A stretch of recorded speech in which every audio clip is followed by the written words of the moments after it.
Hey everybody, today's prompt is eggs. So Turner and I recently made the decision to switch to a vegetarian diet, especially at home. We're going to allow ourselves fish every once in a while when we're out and about, but we're going to make sure it's sustainable choices. We're hoping eventually to make the switch to a vegan diet, so we've started playing around with some egg substitutes. We've noticed that eggs and cheese are the hardest in our day-to-day lives to switch out for other things. And that's especially difficult in baking, or at least that's what I thought. But today I decided to go ahead and try using aquafaba, or chickpea juice, to make vegan meringue. So hopefully it turns out well. I actually won't be able to find out until after we get back from work, but it is already in the oven, so I'll show you how to do that. And then we'll see what the result is.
It doesn't taste too bad.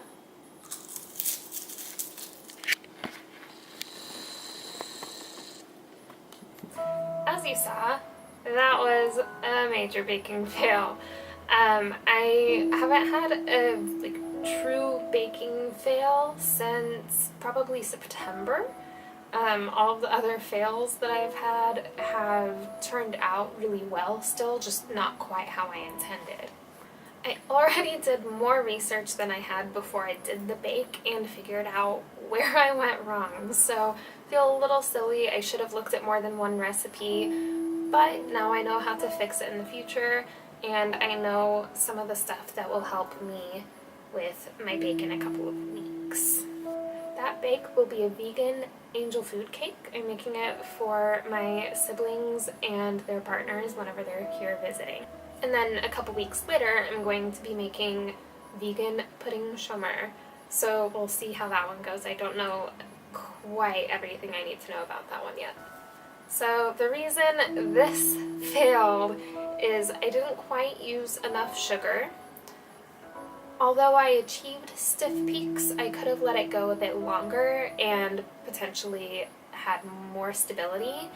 I also found out that if you don't use cream of tartar, you can also use a little bit of red wine vinegar or white vinegar to help stabilize it, which I didn't know was a thing. So now I know that, and that will help for the future. Another thing that went wrong was apparently vegan meringues bake for at least twice as long as regular meringue. I had only seen one recipe, as I mentioned, before doing this bake, and it called for the same time. I don't know how that person got theirs to turn out so well in only 45 minutes of baking, but mine, as you saw, effectively melted. So what I did was actually, I made it worse after coming home and seeing that they had failed. I turned the oven back on for a little bit to try to harden it up just enough to make it crisp, and I forgot to set the timer, so instead of doing it for just 10 to 15 minutes, I accidentally did it for 20.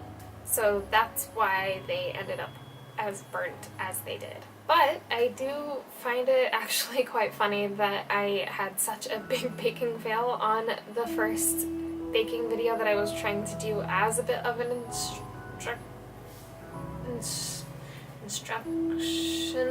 instructional video. Is that the term? Tutorial? One of those things. Either way, it didn't taste too bad.